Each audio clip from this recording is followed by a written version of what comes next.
Il y a plusieurs ondes au niveau du rayonnement solaire, mais ce qui nous intéresse aujourd'hui, ce sont les ultraviolets. Pour simplifier, UVA, UVB, parce que c'est eux qui vont traverser la couche d'ozone et donc arriver à notre peau, et la lumière infrarouge.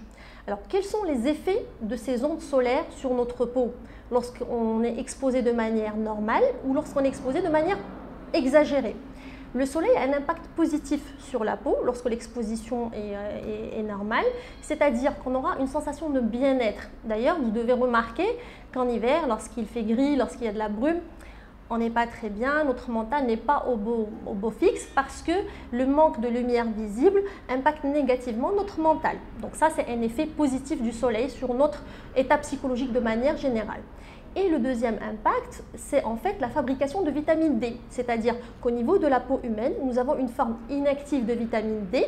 Et lorsqu'on expose notre peau au soleil, ça donne une forme active de vitamine D qui est très très importante pour la fixation du calcium sur les os, mais aussi pour d'autres problèmes, dont les problèmes de sommeil, les chutes de cheveux, etc. Donc le soleil n'a pas que du négatif, il y a aussi des choses positives dans l'exposition solaire.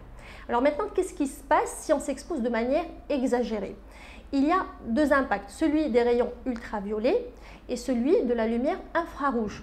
Alors la lumière infrarouge, c'est la lumière visible, c'est la lumière qu'on voit et qui est beaucoup plus importante en été. Cette lumière nous permet d'avoir une sensation de chaleur, c'est pour ça que quand on va à la plage et qu'on n'est pas sous le parasol, on a très très vite envie de repartir sous l'ombre parce que la lumière infrarouge va nous tenir chaud. Et elle permet aussi, chose qui est un élément nouveau, la pigmentation de la peau, c'est-à-dire que les gens qui sont exposés à la lumière visible peuvent avoir des taches. C'est une donnée très récente. Avant, on ne savait pas que la lumière visible pouvait aggraver ou donner un problème de taches qu'on appelle communément le klif. Or, le klif, maintenant, il est prouvé scientifiquement que la lumière infrarouge aussi participe à l'apparition ou à l'aggravation de klif. Et je vais vous expliquer pourquoi c'est important cette notion par la suite. Et puis, il y a la lumière ultraviolette. Alors, les rayons ultraviolets, il y en a deux types, les UVB et les UVA. Les UVB restent très superficiellement au niveau de la peau. Donc, ils vont impacter la partie la plus superficielle de la peau. Ils sont responsables des coups de soleil. Ils sont responsables des cancers de peau. Donc, il faut faire très attention. Et puis, il y a la lumière UVA. Donc, les ondes UVA pénètrent plus profondément au niveau de la peau. Ils sont donc responsables des cancers de la peau par un phénomène oxydatif.